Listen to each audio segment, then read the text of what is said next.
పాలక్ పన్నీర్ మన రెస్టారెంట్ స్టైల్లో చేయాలి అనుకుంటే కనుక ఇంట్రెస్ట్ ఉండాలండి. అందులో చేయాలని ఫోర్స్ పెడితే మాత్రం అసలు ఇంట్రెస్ట్ లేనిదే చేయలేముండవు.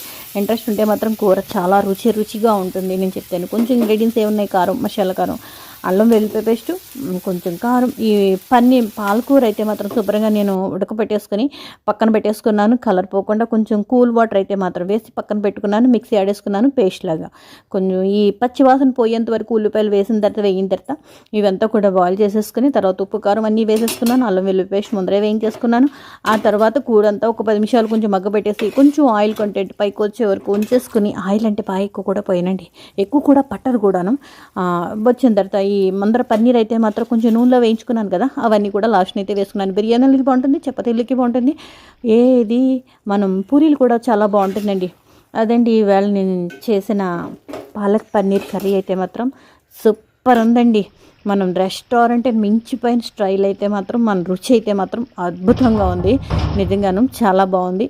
మా ఆయన గారు కూడా మెచ్చుకున్నారండి. ఎవరు మెచ్చుకున్నా మెచ్చుకోపోయినా సరే మొగుడు మాత్రం మెచ్చుకుంటే మాత్రం మళ్ళీ చెయ్యాలి, ఇంకోసారి పెట్టాలి అనిపిస్తూ ఉంటుంది.